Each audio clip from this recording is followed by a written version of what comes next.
están aquí acompañándonos esta tarde. Estamos con gran alegría por estar presentando hoy un ciclo muy esperado que por distintas causas se fue posponiendo, en el que vamos a estar conversando sobre memoria obrera, trabajadores y trabajadoras de las canteras de Tandil. Esta es una actividad que está organizada por un proyecto de extensión que se llama Historia desde Abajo y Memoria Social. Es un proyecto que forma parte del eje de Historia, Cultura y Patrimonio del Observatorio Social y que tiene como eje principal poner en diálogo distintos saberes vinculados al pasado de la comunidad local, de nuestra comunidad, y a su vez promover este diálogo de distintos saberes que nos permitan recuperar aspectos olvidados de la memoria social y de la historia de nuestra ciudad. En este sentido, hoy es un momento muy especial porque nos están acompañando algunas personas que formaron parte de este proceso y que la idea es que puedan contarlo en primera persona, así que vamos a pedir en este primer momento de la charla una pequeña presentación de quienes están haciendo un trabajo de recuperación colectiva de la historia en la sede del sindicato AOMA, vinculado con poner en valor el archivo de este sindicato. Así que por favor, si quieren acompañarnos un momento, Martina, Juana, Saya, Juan y Graciela, ¿sí? Son estudiantes de la carrera de Historia y también integrantes del Grupo Araca de Teatro Comunitario y de la comunidad misma, vecinas del barrio Villa Lasa. Así que bueno, todo suyo este momento para que nos cuenten un poco en qué consiste y qué experiencias les quedan de este trabajo que se está haciendo de recuperación del archivo. Bueno, sí, nosotros, como mencionó, somos un grupo de estudiantes que comenzamos a hacer este proyecto gracias a José. Nosotros todos los lunes hemos estado yendo al AOMA, que es la Asociación Obrera Minera Argentina, y nuestro objetivo primero es hacer un relevamiento de las fuentes de la información que se encuentra en el lugar. Yo, por mi parte, viendo los archivos y los registros que llevaban de las reuniones de las asambleas generales, identifiqué o descubrí que el sindicato, bueno, el salón que se encontraba en Villa Lasa, las primeras menciones datan de principios de 1912 y que las primeras actividades para ese momento, las primeras actividades que se realizaban eran eventos o reuniones de la familia de los obreros o de los propios obreros, que después, en alguna fecha que todavía no hemos encontrado, se empezó a usar como la sede principal del gremio, es decir, la sede donde ocurrían las asambleas generales. Bueno, por lo pronto es eso solo. O sea, nos queda mucho trabajo por hacer todavía, pero la verdad, con todos los chicos, con todas las compañeras y José especialmente que nos extendió la posibilidad, estamos muy contentos y muy entusiasmados de continuar con esta recuperación de información y toda la historia del barrio y del salón sindical en Villa Lasa. Otra de las cosas que pudimos encontrar o aproximarnos a partir de encontrar las actas es la manera en que los obreros mineros se sindicalizaron, se organizaron entre sí, cómo resolvían los problemas que tenían. Ahí existe el acta constitutiva de lo que fue el sindicato.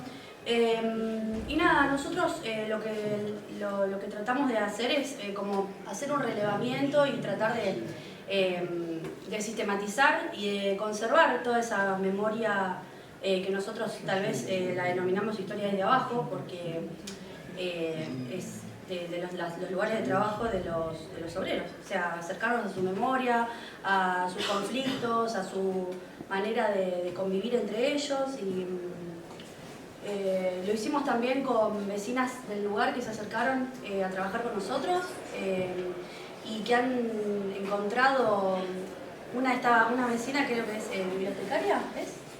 que ella encontró que los obreros de ahí tenían un grupo de teatro, entonces ella se aproximó desde ese lado, él lo encontró desde el lado del salón sindical. Por ahí a mí me interesó la cuestión de la huelga grande, que es una huelga que se llevó a cabo durante 11 meses, de 1908 a 1909, donde bueno, esos obreros se unieron desde los obreros de Cerro Leones con los de Movediza y hicieron un pliego de reivindicaciones para, bueno, entre otras cosas, el descanso dominical, que les paguen el dinero que puedan utilizar y no en plecas, entre otras cuestiones que, bueno, que se descubren yendo a hacer archivo y intentando ver la importancia de la historia local. Y también en consonancia con la comunidad y también, si se quiere, se relaciona obviamente con una cuestión nacional. Así que, chicas. Bueno, por mi parte, volver a recuperar que lo que se está haciendo es un relevamiento de un archivo que no estaba relevado hasta el momento. Se está viendo qué es lo que hay. También hay parte de lo que era la biblioteca de la Unión Obrera de las Canteras. Y hay, bueno, asambleas generales, hay asambleas de actas de cada seccional también, hay listado de trabajadores, están los libros, y bueno, todo es un periodo que abarca desde 1911 hasta, llega hasta la actualidad, sí. En realidad lo que es ese archivo, porque sigue todavía. Bueno, yo no voy a agregar mucho más de lo que las compañeras han agregado. No ha tenido relevamiento, lo estamos haciendo nosotros recién y eso también es súper importante, y que otros compañeros de la carrera también se puedan sumar, eso también estaría buenísimo. Los vecinos también del barrio también estaría buenísimo que se sumen. Como dijo Marti, también están los libros que estaban en el anterior sindicato, que eso también está buenísimo, porque si encontramos en las actas qué libros se llevaban, también podés ver qué leían y qué les interesaba y quizás qué pasaba por la cabeza de ellos, que eso también es súper importante y es súper valioso. Y bueno, nada, más que nada también la idea es hacer un repositorio digital que sea abierto al público, y nada, más que nada las palabras de la vecina también para mí es lo más valioso que yo soy la vecina. Claro, para mí esto es apasionante porque yo lo viví de chiquita, cuando ya la historia tipo había pasado, ¿no? Porque no soy del 909.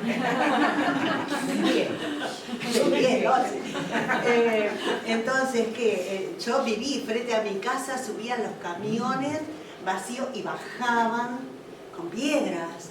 Esas piedras que eran los adoquines que iban a hacer las calles de Buenos Aires, que eran nuestras calles, que todavía están, y decimos, las calles nos hacen bailar todo el auto, nos hacen bailar. Bueno, esas piedras son de estas canteras, que hoy las vemos diezmadas, que vemos las cavas, todo eso, bien, pero en un momento fue la fuente de trabajo de muchos tandilenses y de muchas personas que se vinieron a vivir de otros países. Mi barrio, Villa Lasa, estaba formado por españoles, italianos, montenegrinos, yugoslavos, daneses. Era un crisol de raza, era hermoso. Entonces es muy común para nosotros, por ejemplo, decir, sí, eso era de los italianos. Sí, y marcar las heces, cosa que yo no hago, de los españoles. Pero claro, también hago teatro en el comunitario de Villa Lasa, y resulta que ahí en un momento la profe citó a los más antiguos vecinos a que nos cuenten la historia de Villa Lasa, porque no la conocíamos. Entonces vinieron los más viejitos, que ya nos quedan unos pocos, entonces nos contaba la historia, inclusive uno vino, ¿por qué Villa Lasa? Vino con su título de propiedad, y la tierra estaba a nombre de Josefa Lázaro. Por eso todas esas tierras eran de una señora que se llamaba Josefa Lázaro. Las vendió a nuestros padres, por eso es Villa Lázaro, del Macadán para acá. ¿Por qué Macadán? Porque esa calle La idea fue de un señor McAdams. En Villa Lázaro decían el McAdams. Divino. Bien, entonces en esas clases aprendimos muchas cosas de los canteristas para poder después hacer la obra, la representación, ¿no? Entonces pudimos aprender muchísimo de esa huelga que hubo, de esa huelga grande que hubo, de las personas que estuvieron encerradas tras alambres, de la casa de piedra que aún existe, está en ruinas pero se puede visitar y es un palacio, es un placer ir a verla, porque sabemos que ahí hay historia de Conti, que tenía la gente ahí. Y saben que me enteré un día porque estaba acompañando a una señora mayor, los hombres en Villa Lázaro eran muy fuertes. Un día se trajeron una casa al hombro. ¿Cómo que se trajeron una casa al hombro? Sí, claro, se estaban escapando detrás de los alambres de Conti y la subieron. Eran casas que de un lado era madera, del otro lado era chapa, tampoco es de ladrillo, obviamente, esa típica casa de canterista. Se la subieron entre varios y se la trajeron a Villa Lázaro. Y del cerro hacia el mismo. Del cerro, Para Villa Lázaro. claro. Entonces, esa historia, la huelga y todas las cosas que han pasado, pasaron ahí. Veíamos las fotos del sindicato, del segundo salón sindicato, que está en la calle Chieno, que ahora lo vemos que también que está en ruinas, es una pena. Vemos donde está ahora el AOMA, y teníamos, con José estábamos buscando, y con las chicas de teatro, estábamos buscando la historia de una tal Ernesta Mosca. Una chica muy bravía, porque ¿qué? Las mujeres peleaban a la par de sus maridos o padres o qué sé yo. ¿Por qué? Porque había que salir esa huelga. Necesitamos luchar por 8 horas de trabajo, por dinero circulante, no por plecas. Necesitamos ser una sociedad, necesitamos tener nuestra propiedad, necesitamos vivir como personas. Bueno, entonces, ¿qué pasaba? Los hombres hicieron esa huelga impresionante. Entonces vinieron los rompehuelgas de Buenos Aires. ¿Qué hicieron las mujeres? Bravías ellas. Las mujeres se fueron a las vías, a jabonar las vías, para que el tren, ¿cómo se dice? Descarrile. Perfecto, muchas gracias. Para que descarrile el tren que venía con obreros que iban a ocupar el puesto de los que estaban haciendo huelga. Y como el tren no se detenía, se acostaron sobre las vías estas mujeres. Eran bravísimas, se paran de ahí, se vienen a la ciudad, algunas con una criatura. Se vinieron a la ciudad, al municipio. Una recibe un golpe, Ernesta Mosca, muy bravía ella, recibe un golpe que a los pocos días fallece. No teníamos fecha. Aquí que en este salón AOMA que estábamos estudiando con los chicos y viendo actas y papel, ¡acá está! Encontramos la fecha en que fallece esta chica, Ernesta Mosca, por el registro de se paga una corona para la afinada Ernesta Mosca. Entonces, es maravilloso el trabajo que se realiza ahí, es maravilloso porque ahí podemos encontrar datos fehacientes de la realidad que ocurrió en aquellos tiempos. Fue una historia apasionante, fue una historia hermosa. Hay tantas cosas para contar, chicos, que si yo me pongo a seguir hablando, no es la idea. Me gusta.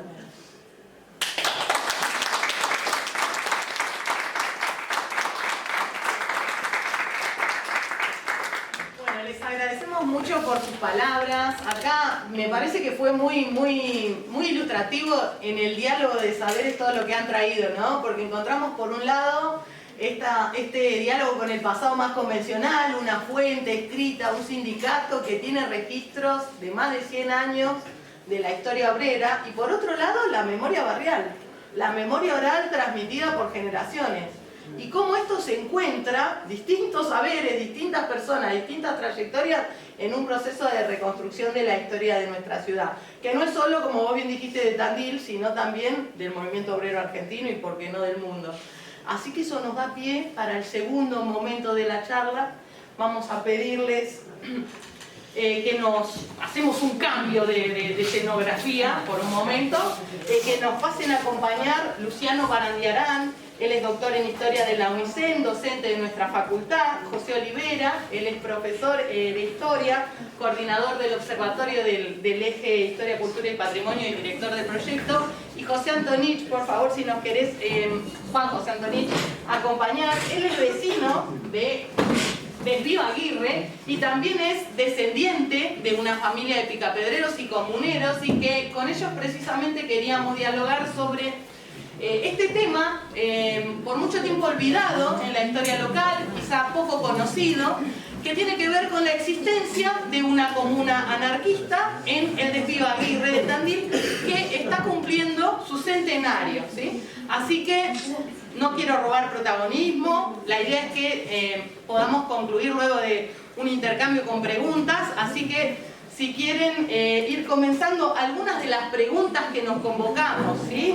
Tienen que ver con conocer cuál era la situación del movimiento obrero en Tandil durante la década de 1920, qué fue la comuna, cuál es la historia del anarquismo en Tandil, cuál es también la vinculación de Desvío Aguirre con el mundo de las canteras, con el mundo del trabajo, la historia de su familia y este punto de encuentro. Pero bueno, todo suyo, agreguen lo que quieran.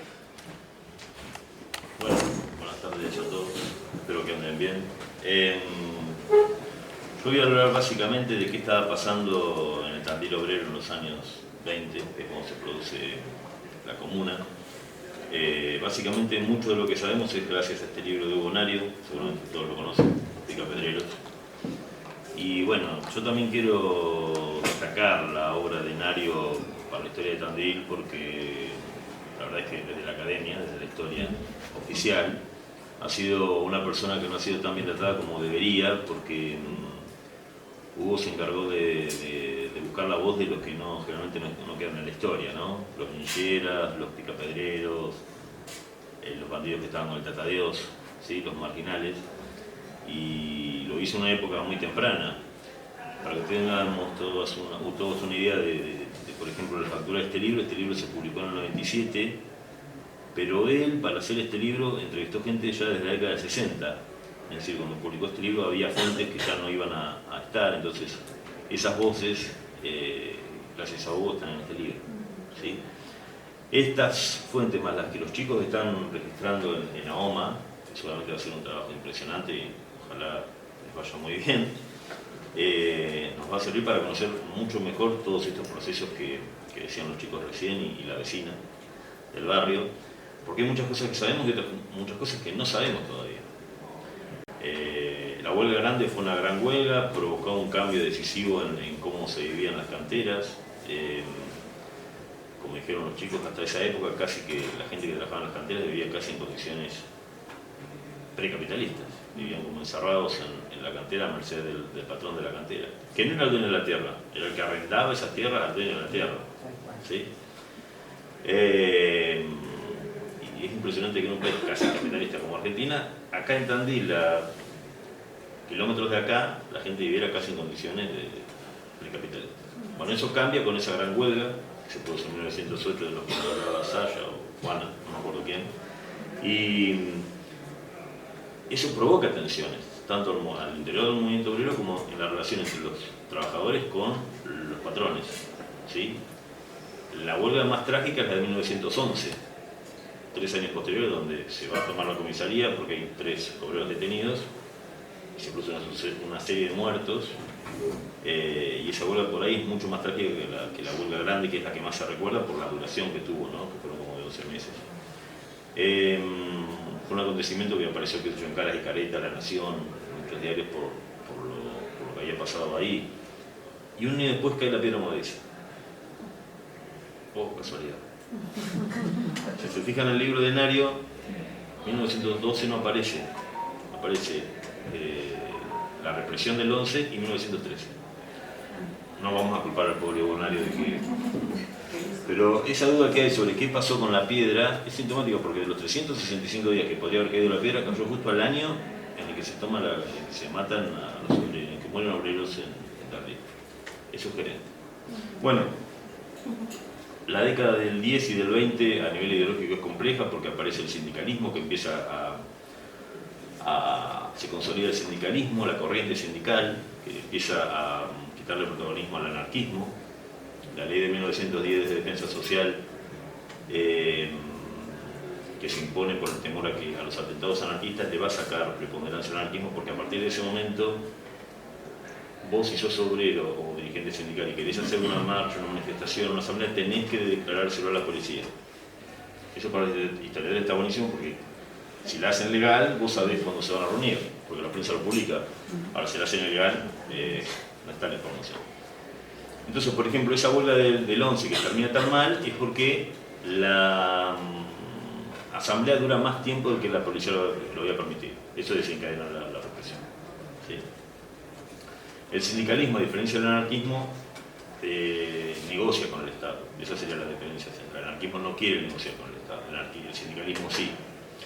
Entonces, a medida del 10 y del 20, lo que también se va observando en Tandil es que hay esas disputas en torno a quién va a dirigir los sindicatos, pero también a cómo seguir actuando, ¿no? Y eso es interesante porque fíjense que acá dice declaración de principios de la fora, pero la fora pueden ser dos foras. Puede ser la fora del 5º Congreso, puede ser la fora del 9º Congreso. Puede ser sindicalistas o puede ser anarquistas.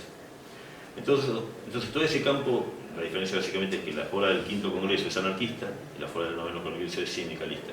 Acá lamentablemente no pusieron fuera del 9º o del 5º Congreso. O sea, puede ser sindicalista o anarquista.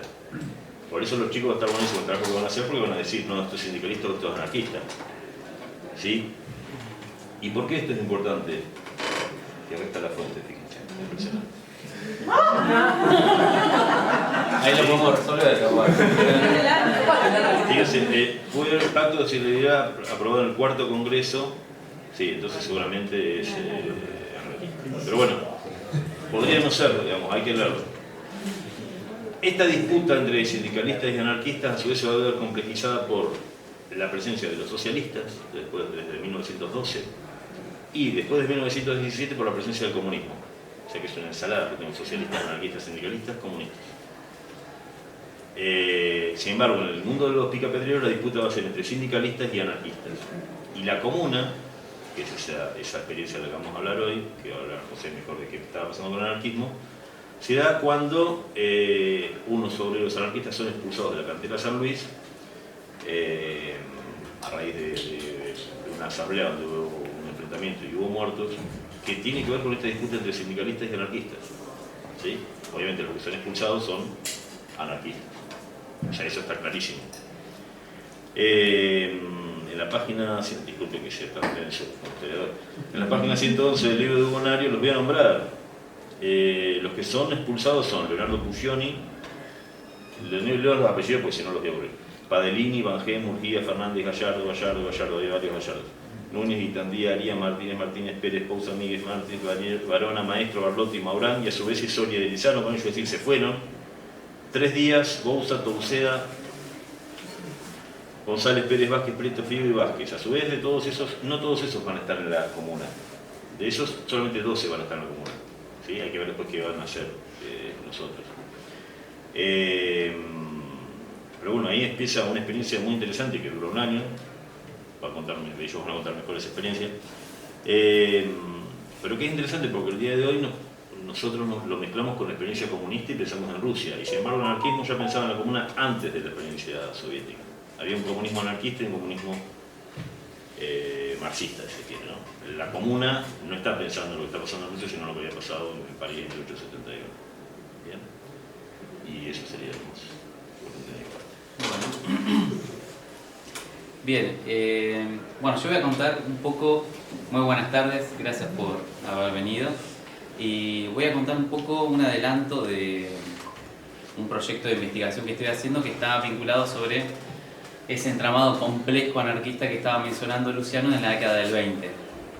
Y partir de una pregunta de la siguiente: ¿por qué una experiencia anarquista, una experiencia comunal en Tandil? Pensemos en Tandil, en ese periodo, 1923, estaban los festejos del Tandil, del progreso, del desarrollo, del surgimiento de los sectores populares y demás. Pero a pocos kilómetros estaba ocurriendo, o se estaba dando a partir de enero de 1924, una experiencia alternativa, totalmente distinta, ¿sí?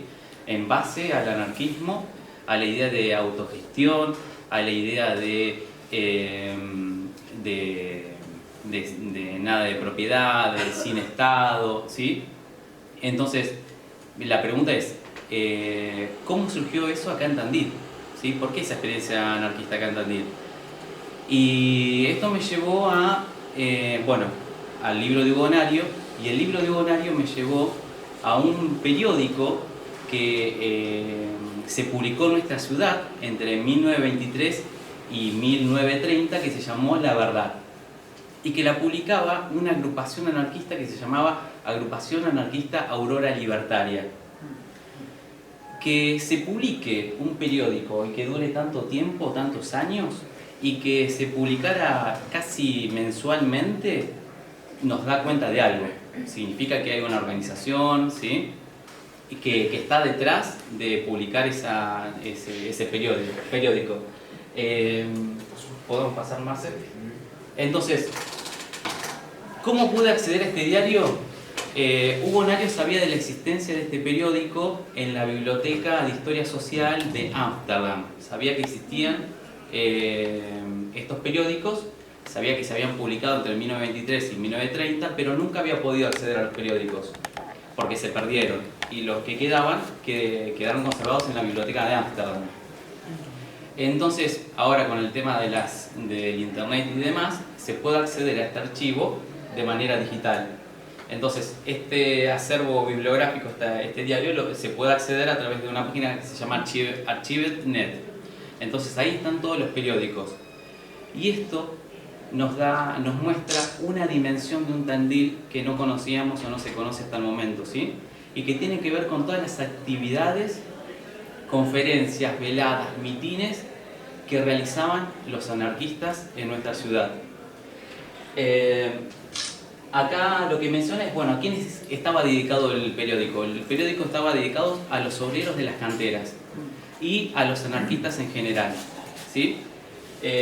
Pasamos, Marce, porfa, a la próxima imagen. A partir de poder estudiar ese diario y en diálogo con otros periódicos anarquistas de la época, La Protesta y La Antorcha, pude reconstruir las diferentes actividades que se hicieron entre 1923 y 1930 y que llevaron adelante los anarquistas en nuestra ciudad. 1923, 1924, 1925, 1926, 1927, 1928, 1930. Los meses enero, febrero, marzo, abril, estas son todas las actividades que llevan adelante en nuestra ciudad. Como verán, no eran pocas. Eran actividades sociales. Eran actividades sociales y actividades vinculadas con huelgas también y mitines, que ahora vamos a... por ejemplo, voy a leer esto que salió en el periódico La Verdad. Dice: gran velada y conferencia organizada por la agrupación anarquista Aurora Libertaria, a beneficio de este periódico, La Verdad, donde se hacía en el Cine Bar París. Ahora vamos a ver un mapa donde están señalizados todos los lugares que frecuentaban o en donde organizaban esta agrupación anarquista estos eventos. Por ejemplo, el que está al lado, que dice La Protesta, que salió en 1928, dice: velada cinematográfica. Acá ya aparece algo más, que es el cine. Velada cinematográfica, conferencia a realizarse el sábado 14 a las 21 horas en el Teatro Italiano. Unión Italiana, Unión Italiano, ahora lo vamos a ver dónde estaba. Programa de apertura del acto por la orquesta, una película Actualidad en 3 actos. Compañerita Libertad Salazar recitará la poesía Se fue a la guerra. Este es todo el cronograma de la actividad que se iba a hacer. ¿Y cómo terminaba esa actividad? Con la Marsellesa. La orquesta iba a tocar la Marsellesa. Todo lo que ven acá son mitines, huelgas, conferencias que se hacían en diferentes lugares de Tandil, en Villa Italia. Esta es una imagen del periódico La Antorcha, que era un periódico que rivalizaba con el periódico La Protesta. Esto es lo que estaba diciendo recién Luciano, de que bueno, había diferentes tendencias anarquistas. Y esta es una foto de un mitin, a ver si me ayudan a reconocer este lugar, que se hizo en nuestra ciudad, por Sacco y Vanzetti, que lo estaban por ejecutar, entonces organizaron unas huelgas. Esta imagen se tomó, ¿saben dónde? Se tomó en la Plaza Martín Rodríguez, ¿sí? Esto sería Mitre y esto sería la calle en donde está Polivalente, 4 de abril. Si ustedes van a esta esquina, este edificio está. Este edificio está. Ahí hubo un restaurante hace poco tiempo y eso. Bien. Y de este lado tienen un mapeo a partir de toda esta recuperación que se hizo de este periódico, la verdad, de los distintos lugares que frecuentaban o donde realizaban sus actividades, ¿sí? Teatro Cervantes, Panamericano, Cine Bar París, bueno, los lugares en donde estaba la Federación Obrera Local, que en un primer momento estuvo hasta 1924 en la esquina de 14 de Julio y Mitre, el Teatro Unión Italiana, bueno, la Plaza Independencia, los mitines que realizaban en las esquinas de la ciudad. Si uno se pone a pensar, bueno, ¿dónde nos manifestamos hoy en día y dónde se manifestaban en esa década? Bueno, casi en los mismos lugares. Y señalé este lugar, que era en donde estaba la sede del periódico, y en la cual en 1927 lograron comprar una imprenta. Ahí instalaron una imprenta y ahí producían el diario. Hoy en ese lugar, obviamente fui a ver qué había en ese lugar, hay un terreno, era un terreno donde estaba la fábrica o el depósito Terrabuzzi, y que ahora es de una iglesia evangélica, así como van cambiando las cosas, ¿no? ¿Dónde, perdón? ¿En la calle Colón? No, a la vuelta es Montevideo, entre Colón y 4 de abril. Es un terreno baldío ahora. La sede. Claro. La imprenta estaba en San Bernardo. No, perdón. No. Es este puntito, es este. Claro. Sede de la Agrupación Aurora Libertaria, Claro. puse acá imprenta, que es la imprenta. Esa imprenta, en 1929 hubo una bomba que pusieron en la cantera Nocetti. No se sabe bien quiénes fueron los culpables, pero bueno, obviamente cayeron los anarquistas. Fueron a esa imprenta y clausuraron todo, metieron preso a quienes estaban, digamos, se encargaban de la impresión y demás. Bien, continuamos, Marce. Y otra cosa más. Así es, Manantial de los Amores. Uno de los eventos más importantes que hacían los anarquistas en nuestra ciudad tiene que ver con el picnic de principio de año. El picnic de principio, lo interesante de esto es que en los balances que publicaban en los periódicos, o sea, la cantidad de entradas que vendían, los gastos que tenían, podemos saber cuántas eran las entradas que se vendían y a partir de ahí la cantidad de gente que iba.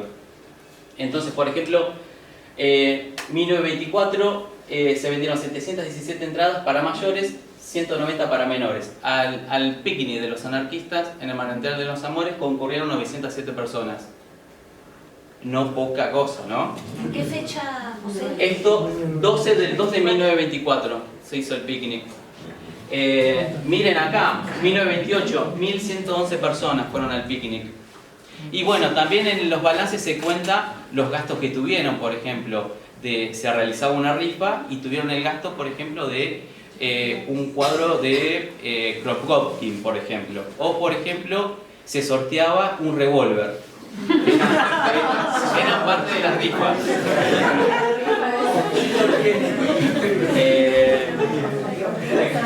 Bueno, los músicos que tenían que pagarle, los carteles para la harina del engrudo.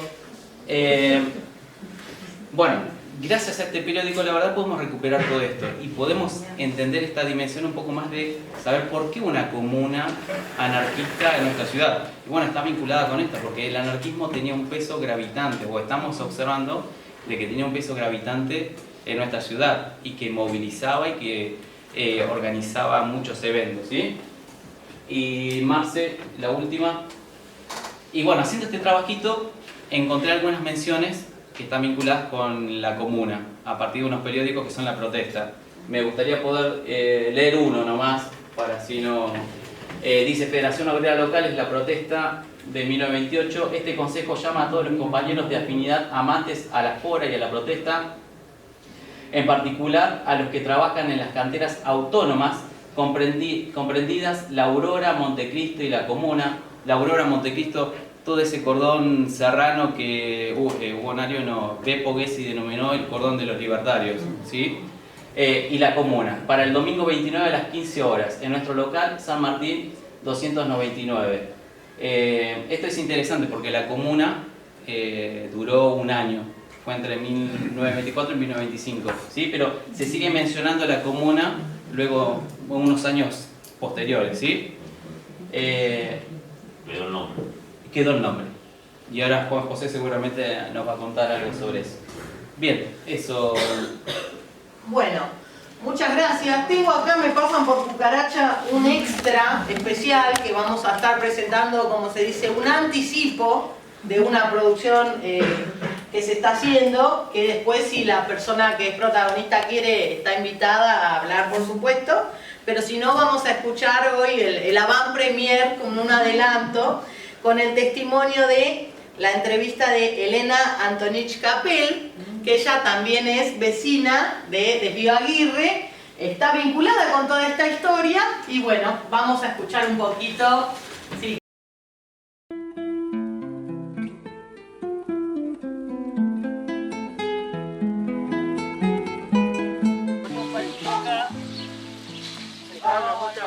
Y lo giraban y así molían.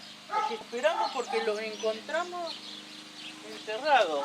Tía, le digo, ¿te acordás? Esos eran los molinillos, dice, de cereal. Nací en Tandil, pero me crié en este barrio. Acá, allá del puente del arroyo, hay unos metros nomás. Y yo lo que más me acuerdo, qué sé yo, de mi abuelo, cuando yo nací dice que se fue caminando a Tandila para conocerme, porque era mujer. Y él me puso el nombre, Elena. ¿Cómo hablabas con ellos vos, mamá? En yugoslavo. Porque yo no pude ir a la escuela a los 8 años porque no sabía hablar argentino. Y mi papá y el abuelo trabajaban en lo que había para trabajar en esa época. Y mi papá y mi hermano, el mayor, ellos trabajaron en la piedra. La comuna le decían a este cerro, pero acá no, yo no me acuerdo de que haya habido mucha gente nunca. Porque la cantera grande era San Luis. Cuando estuvo la experiencia de la comuna, quienes estaban trabajando ahí trajeron un maestro que vivía ahí con ellos, que se llamaba Francesco Brunini. Y no tenía casa, vivía en las Claro, por eso. Pero que sé por los viejos, que daba clases donde estaba el Martino. Ah, sí. Ahí dio, por ahí era la casa o lo que fuera, y ahí dio clase. Federación Obrera Regional Argentina. La Fora. Sí, es una escisión, una separación de la Unión Obrera de las Canteras de acá, que era el grupo anarquista. Y quien firmó ahí es Félix Padellini, uno de los promotores de la comuna de acá de Río Aguirre. Según yo cuentan lo que contaban los familiares, que el abuelo era muy... discutía, debatía. No debatía, qué sé yo, no lo llevaban por delante. No era fácil. No era fácil.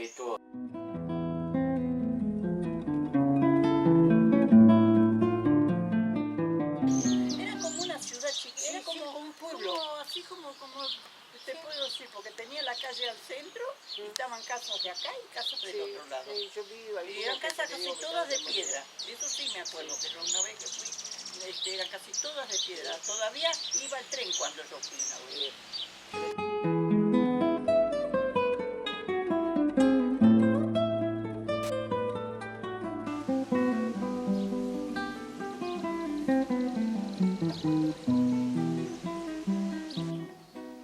aquello, era muy, muy especial este lugar.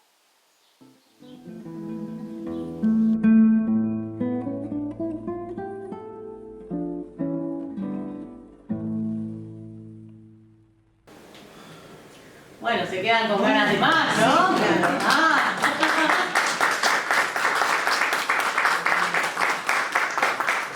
Bueno, qué manera de transportarnos a la historia. Ya queremos escuchar testimonio de la familia Antonich, así que todo suyo.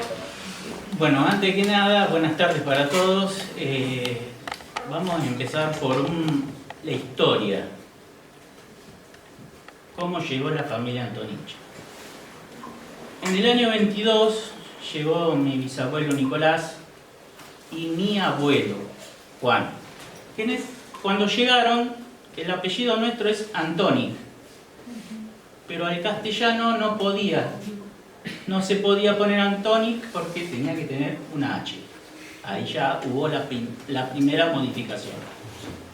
Y mi abuelo no se podía llamar Iván, porque al castellano se tenía que llamar Juan. Segunda modificación.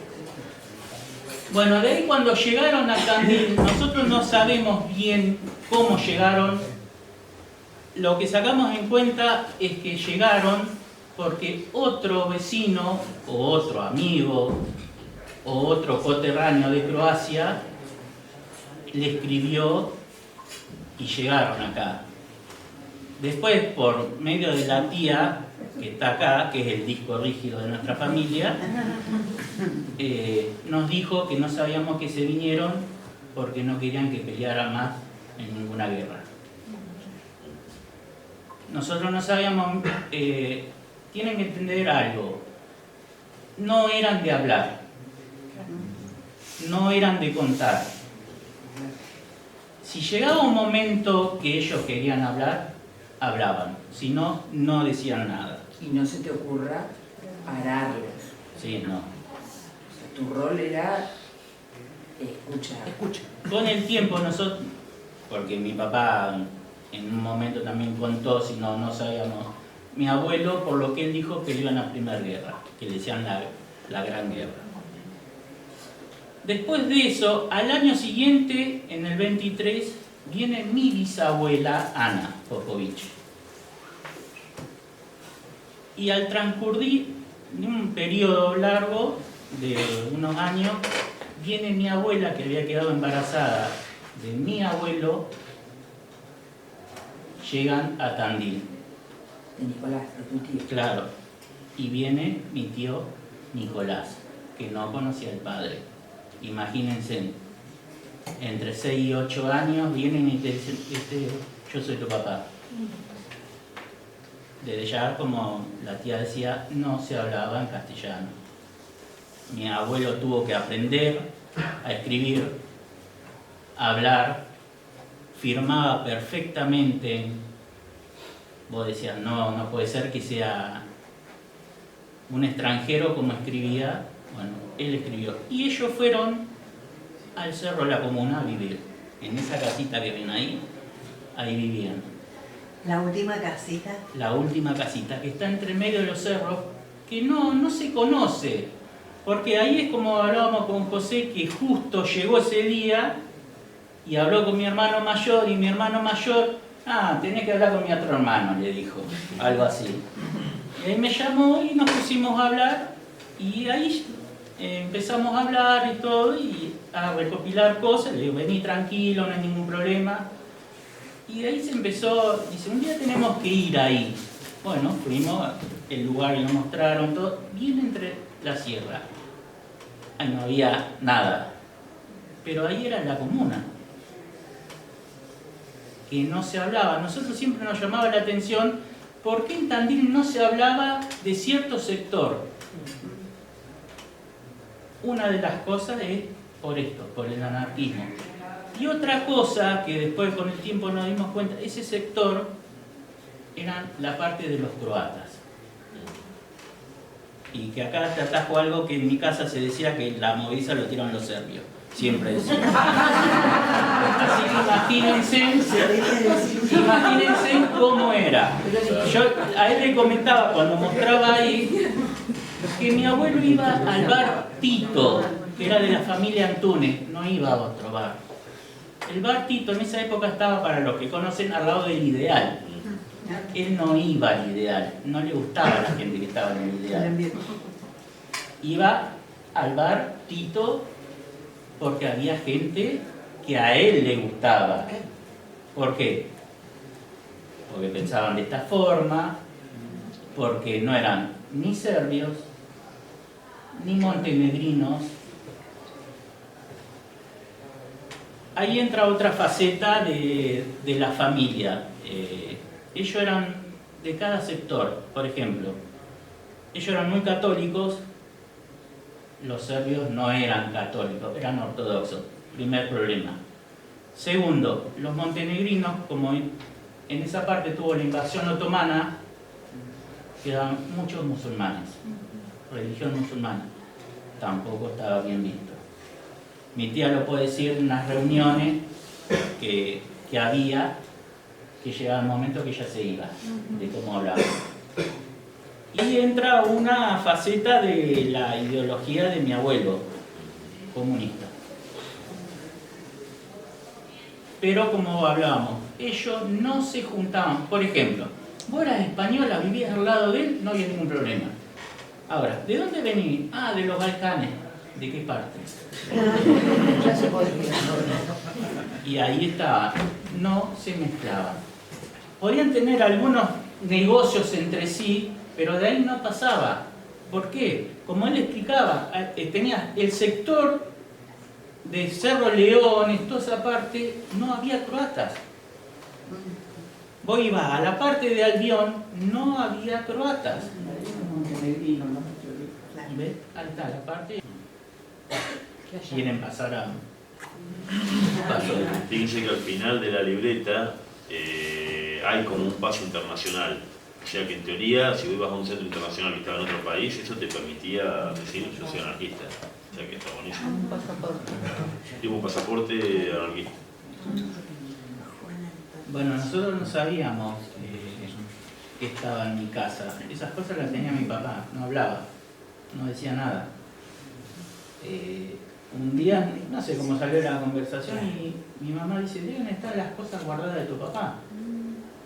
Y en esa parte ahí había pasaporte, estaba el mapa desde cuando vinieron, todavía sigue de 1904 el mapa, donde marca el recorrido para llegar a América.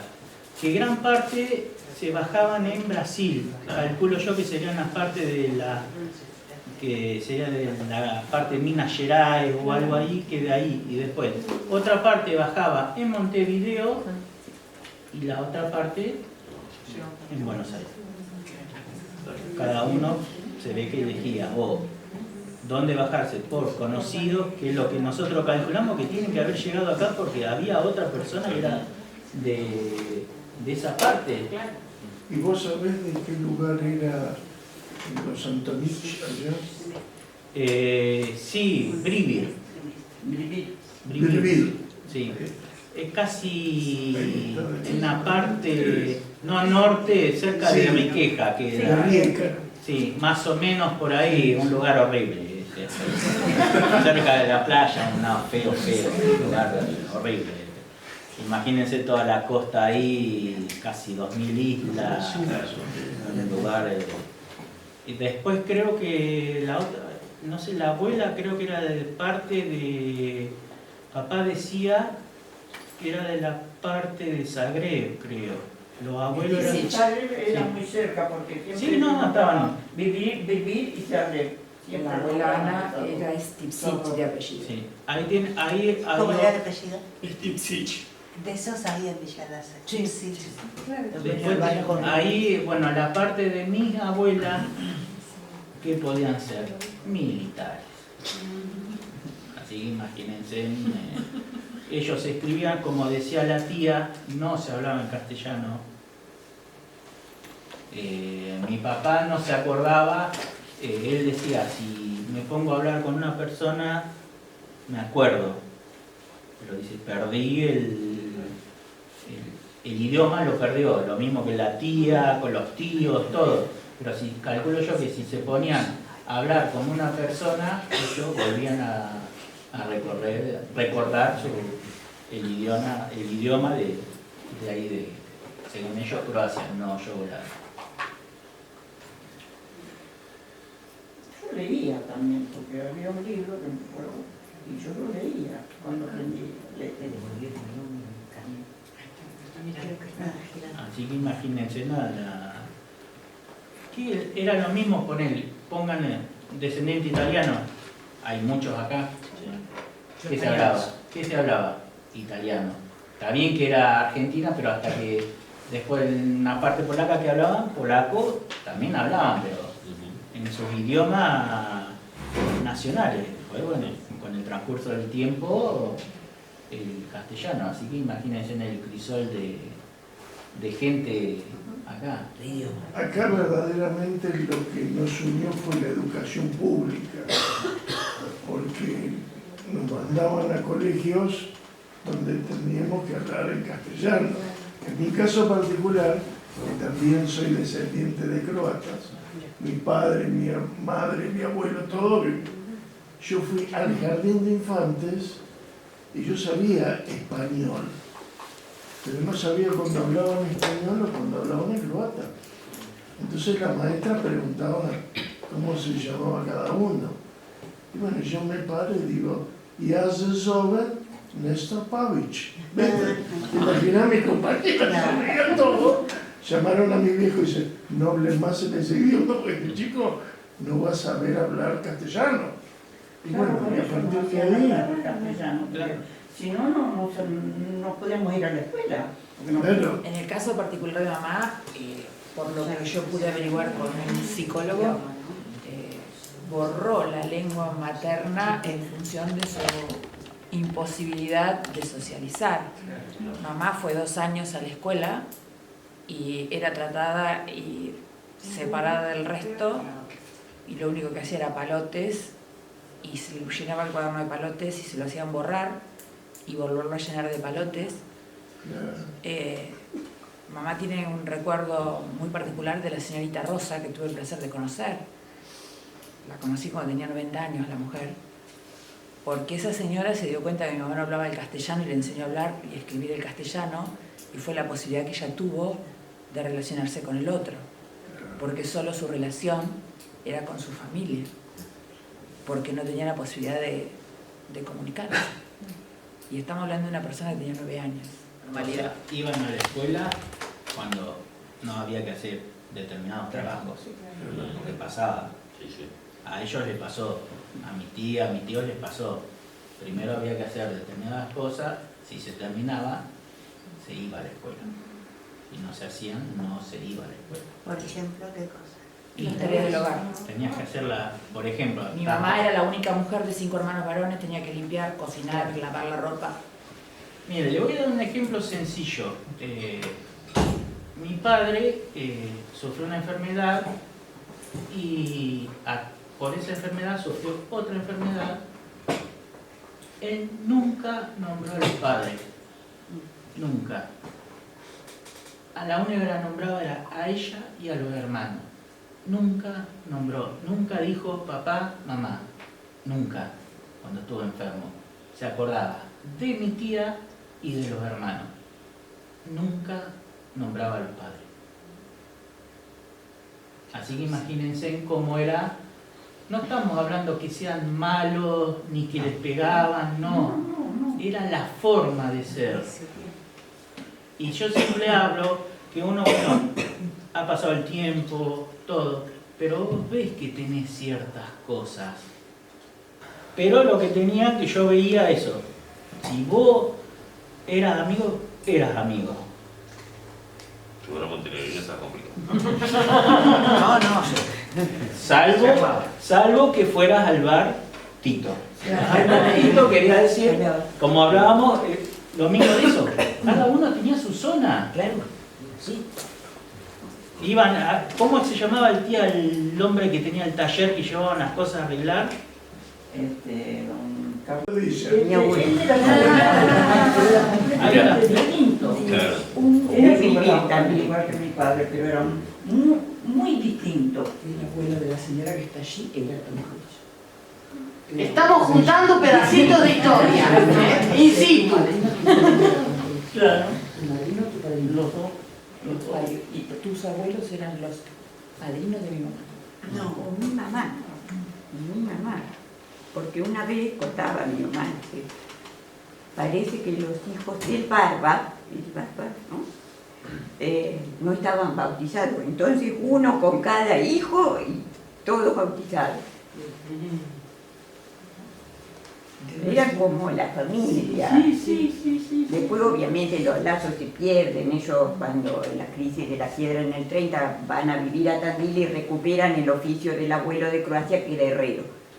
Y bueno, ponen la herrería de caballos y después de obras. Ahí, como dice la señora Marga, que en el año 29 hubo un abrupto, bajó muchísimo lo que era todo piedra, que ahí también fue uno de los detonantes que ya no se usaba más piedra para los caminos. O sea, el adoquinado y todo, por eso imagínense en todo lo... Así que algún otro pariente por acá no sabe que no sepamos. Para saber por dónde sigue la charla. Así que por eso, como me comentabas vos, sí, sí, Marco Vida, bueno, Walter, que les facilitó a ellos, que está delegado ahí en la parte, que estuvo el padre también, bueno, y toda la familia de él trabajó en la cantera San Luis. Después por ciertas cosas, bueno, se fueron abriendo y cada uno siguió con otro rumbo porque se terminó lo que era todo el trabajo, como quien dice, manual, porque se precisaba mucha gente. Yo me acuerdo de estar en mi casa a ver los barrenos. ¿Cómo hacías para tener esto? Eran 2, 3 metros. Y era todo a fuerza de sí. Bueno, en Villa Las Paz, y yo después también me viví en el barrio Pan. Las casas están todas rotas por barrer. Las partidas, bajadas. Sí, no, era impresionante La cantidad de paja, vivía así que Sí, no había vuelta. Bueno, en el mismo Tandil, ¿cuánta gente ha tenido problemas por... problemas por los barrenos, era... reventaba todo, era importante. Y ahí Villa Las igual, el cerro igual. Imagínense que desde mi casa, yo vivo enfrente del Cerro Redondo y todo lo que es Cerro San Luis y está la cantera en el fondo. Bueno, desde mi casa no se veía el orificio. Ahora les puedo decir que es como si lo estuviera viendo, que sería un orificio grande. Lo mismo que donde estaba la escuela de buceo. Donde estaba la escuela de buceo que se llamaba la cantera San Lino, que donde estaba antiguamente la escuela Mitre. Es impresionante eso. Es todo un ojo de agua. Y ahí estaba la escuela de buceo. Ahí, si me permiten, creo que lo que hay que diferenciar son las etapas de la producción. Exacto. Porque lo que estamos hablando en la época de la comuna era muchas personas y muy poca piedra la producción. Luego, cuando siguió siendo artesanal, aunque no había adoquín, pero era piedra partida, pero era artesanal también. El tema es que en la década del 70, que empiezan a trabajar con otra técnica, explosivos líquidos y otras cosas, entonces capaz que, no sé cuánta gente trabaja hoy en Minera Tandil, pero capaz que tiene 30 personas. Si ¿no? llega. Si llega y hace y una la producción es mucho impresionante. más grande que la... En Cerro Leones, para que se den una idea, en la década del 70 había un cerro todavía.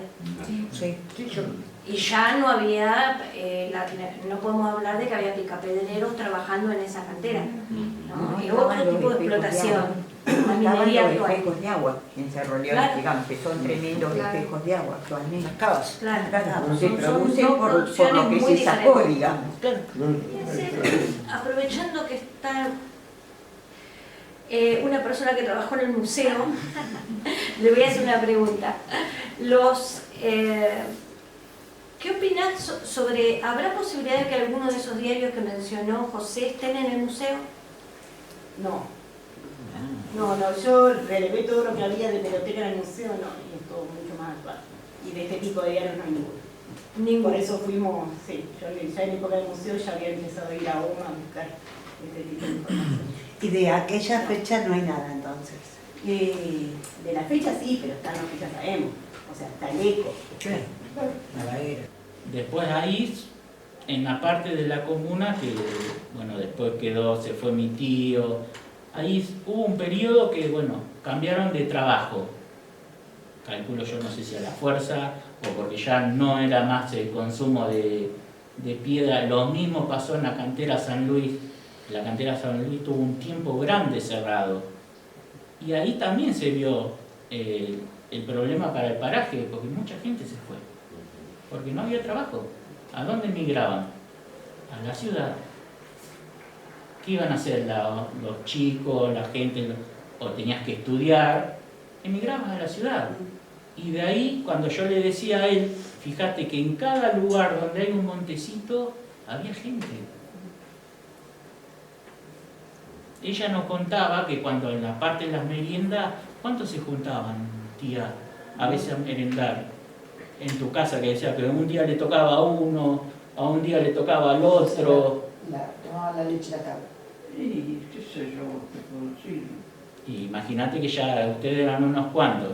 Se venían los vecinos, más de 10 fácil. Sí, siempre 8 días o así. Imagínense, 8 días uno acá. Se turnaban también, porque todos los días en una misma casa cada uno. 5 y enfrente había otros 5, ahí nomás, ¿viste? Yo estaba en la casa de uno, otro día estaba en la casa de otro. Fíjense que la tía es modesta, porque en la casa del frente vivía mi tío.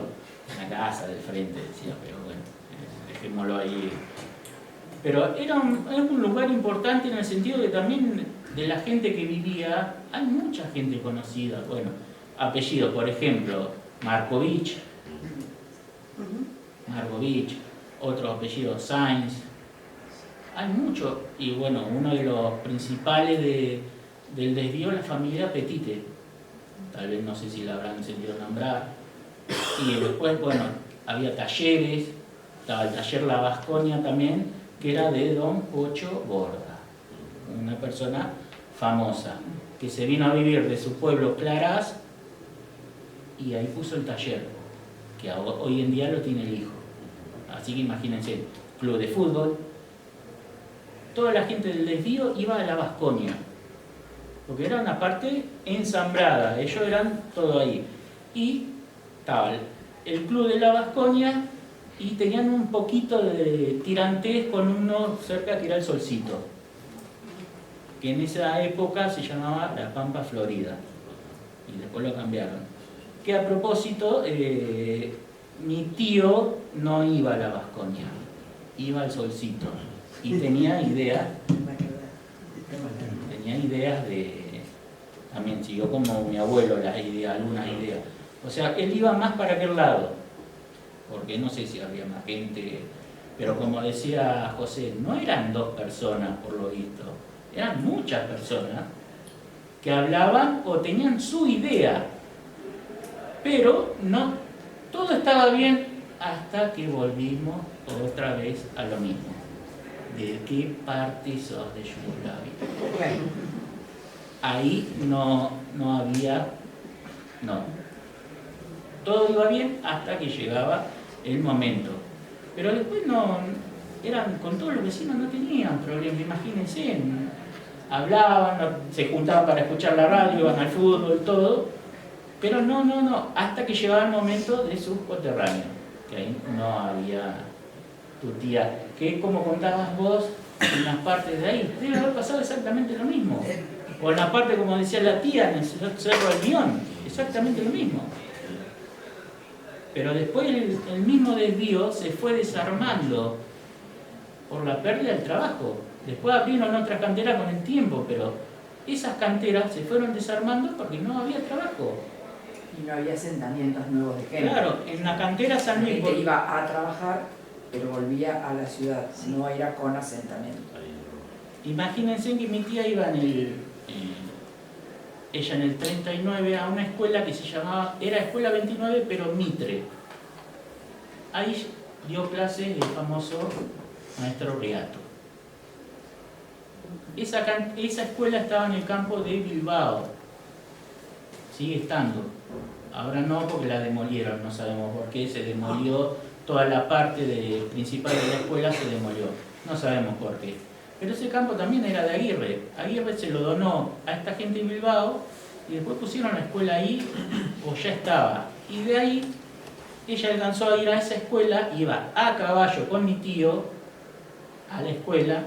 Después pasó al desvío, ya el desvío, antes de terminar la escuela en el 50, más o menos, por lo que sé en la época de Perón, cuando se hicieron La ley Lainez. claro, todas las escuelas similares. Primero estaba enfrente en un boliche, que era toda la escuela, toda, que la conoció todo de piedra, y de ahí cuando terminó la construcción se pasó a la escuela. Hay historia. Como él hablábamos, ¿por qué seguimos? Que no se conocía, no querían hablar de esa parte. Y todo va a base, sacamos las cuentas, por esto, porque eran anarquistas. Así que miren si hay historias con eso. Así que, bueno, si quieren hacer una pregunta... Bueno, vamos a darles primero un gran aplauso.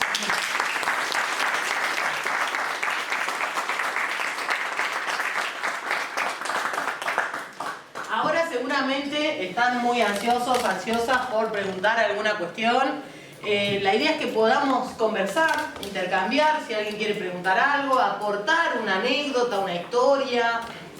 No, a mí me parece interesante lo que dijo él en torno a lo que pasó con los montenegrinos. Estaría bueno hacer alguien que esté estudiando historia, hacer una tesis sobre qué pasó con los montenegrinos en Tandil, porque no es la primera vez que escucho como que había cierta discriminación hacia los montenegrinos, no solamente de croatas y serbios, sino de italianos, españoles. Puede ser porque eran musulmanes. Eran principalmente por la religión. Claro. Pero habría que verlo también si solamente eso o había otra cosa, porque también hay como una historia como que en algún lugar traicionaron a alguien, acá en Tandil, leyendas urbanas. Debe haber una base real, además de que eran musulmanes, estaría bueno hacer algo sobre eso. Y hay muchos montenegrinos apellidos. Y descendientes de ellos que te van a decir, así como sos descendiente de croata, que les contaba la abuela. Le contaba a los chicos también una parte, yo me acuerdo que estaba sentado cuando estábamos viviendo en Tandil y venía mi abuelo caminando con su bolsa de mandado, que nos faltaba el café, la ginebra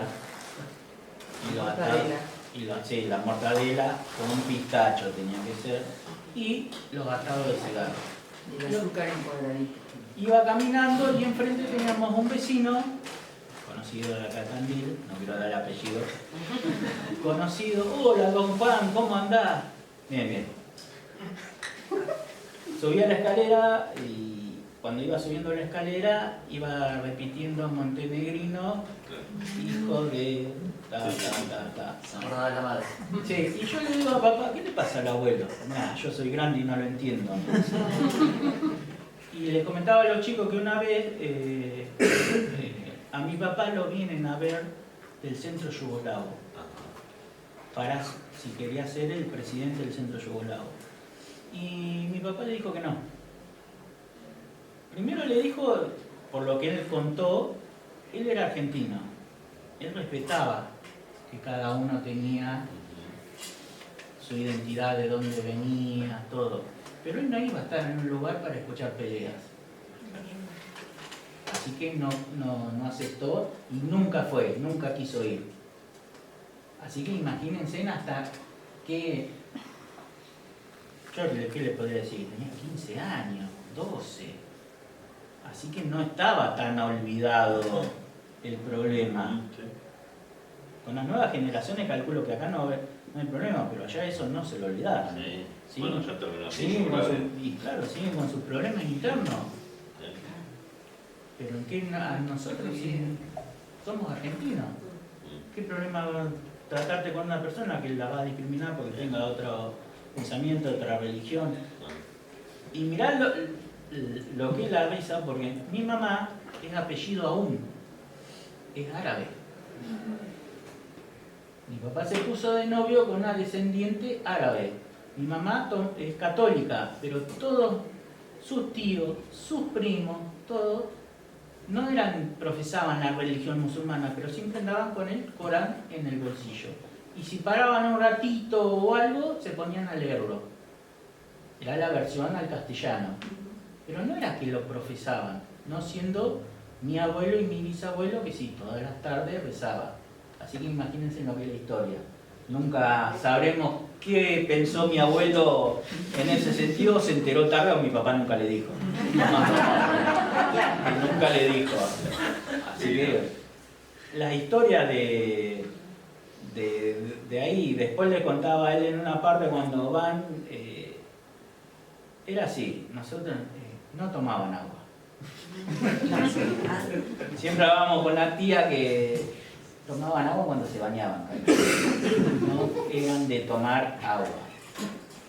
Y mi abuelo tuvo un inconveniente que se cayó y unos muchachos que trabajaban con mi tío lo salvaron, se cayó en un charco. Se estaba ahogando mi abuelo. Bueno, dice, es el padre de Perico. Bueno, lo llevaron, lo acostaron, todo, hasta que reaccionó mi abuelo. Ahí cuando reaccionó mi abuelo, se acordó de toda su familia, de los muchachos, de las madres, del Espíritu Santo, todo. Lo dejaron, llegaron a la cantera y le dijeron a mi tío, la próxima vez que lo encontramos a don Juan, lo dejamos ahí. Así que imagínense un genio fuerte, toda la parte de los Balcanes. Así que... Te pregunto, esos Markovich que vos nombrás, sí, eran montenegrinos, ¿no? Pero vos tenés Claro, pero la pregunta que me hace está bien, porque tenés, es lo mismo que los Antoní. Antoní tenés en la parte de Montenegro y tenés en Serbia también hay, pero la mayoría son de Croacia. Es lo mismo que los Markovich. En este caso eran de la parte de Croacia, porque si no mi abuelo nunca se hubiera contado. Yo montenegrino conocí, era Isabelich. Claro, lo de Isabelich. Isabelich, Benak, bien. Hay apellido, así que imagínense. No, olvidate, mi abuelo no. Vivían muy cerca, los Markovich y nosotros hablamos, vivían de los abuelos como si ahora fueran 250 metros, 300 metros. Es más, la casa principal de ellos estaba, ¿cuánto estaría de la cantera San Luis? Entre el medio de la sierra estaba. No, porque era de, viste, de un club de planeadores y sobre la heladera de aquel cerro estaba, yo me acuerdo, la patente, la casa de Markovich, me la acuerdo como si la viera. Era toda una casa de piedra, porque en aquella época eran todas de piedra, pero estaba en una loma y entonces le habían hecho todo un paredón de piedra, alto así, que se hacía todo con piedra, para que los muchachitos no se cayeran por la barranca. Y después, imagínense que después nuestra familia toda relacionada con las canteras. Después trabajaron en otras canteras, trabajaron, el tío Juan Carlos, mi tío Tony, trabajaron relacionados también, en una planta de cemento cerca de acá en Tandil, pero seguían relacionados todo con la minería. Después mi padre siguió trabajando con la minería, que trabajaba en la cantera, y nos llevaba a mi hermano y a mí en verano, y nosotros andábamos por el cerro. Ahora me decís, subo en verano, ni loco. Pero a nosotros nunca nos pasó nada, íbamos a los manantiales, sabíamos dónde estaba tal cosa, hasta... Sí. Pero andábamos, hoy en día me decís, ¿vamos al cerro? No. Mi hermano, el otro día subió, ¿cuánto hace? 20 días. 20 días y casi pisó, todavía andan.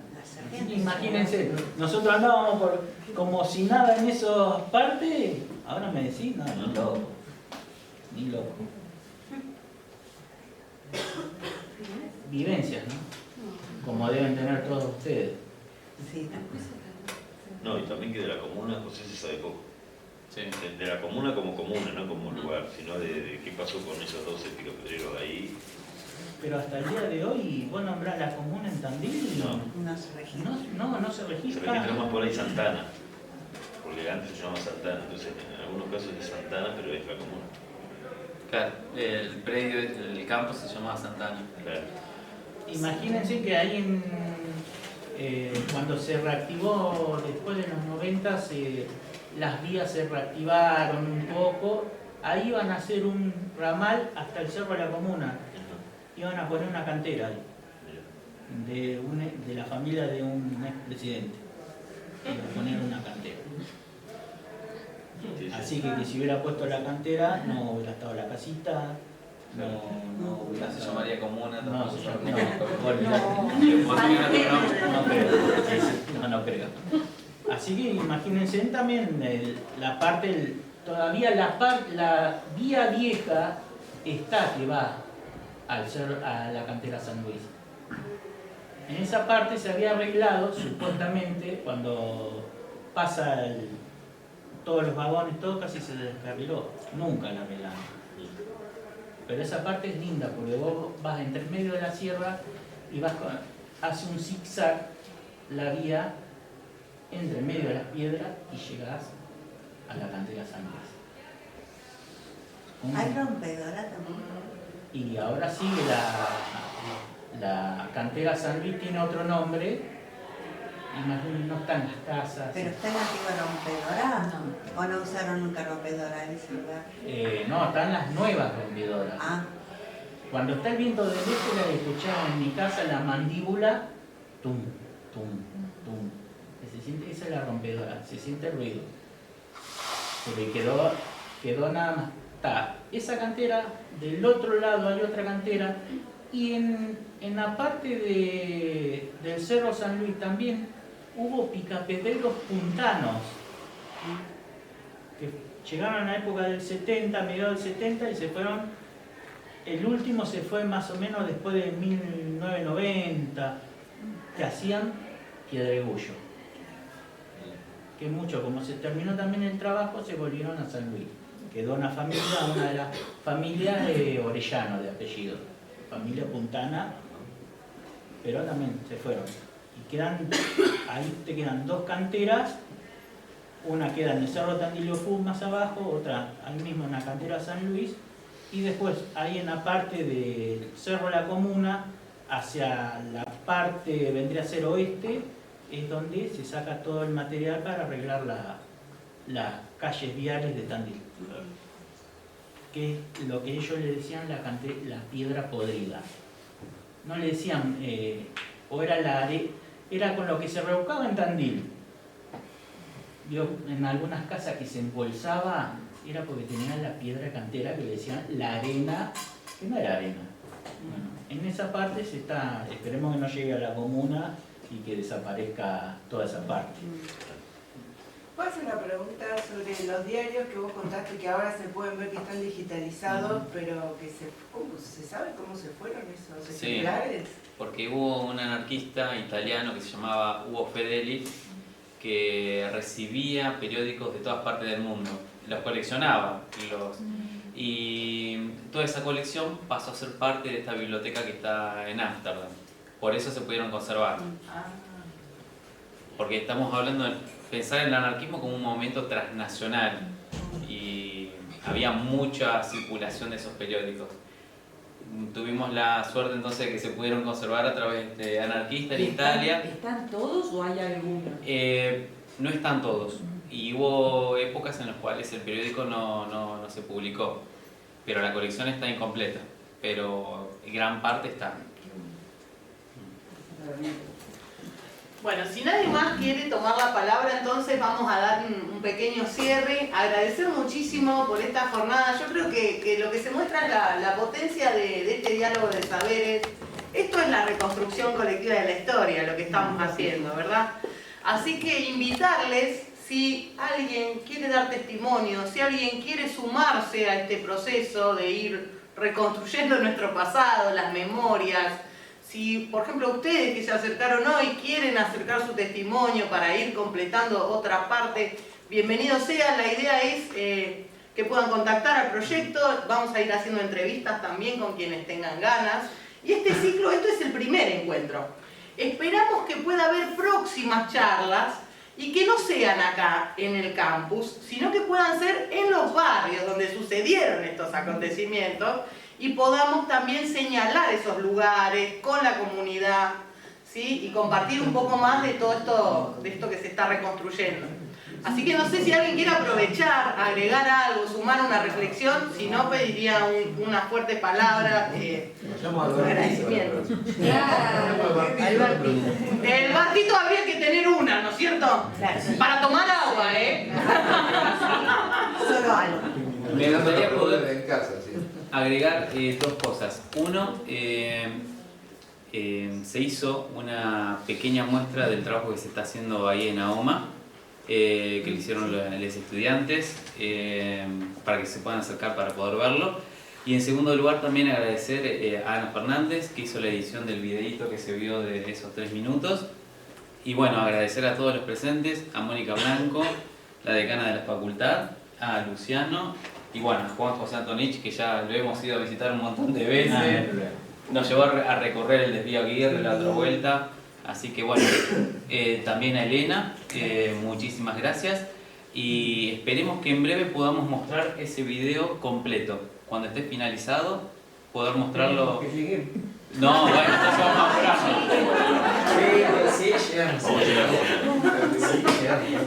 Así que bueno, en nombre del proyecto, muchísimas gracias y vamos a estar Los esperamos en las próximas. Esta es la primera de un ciclo. Con algo que no se habla.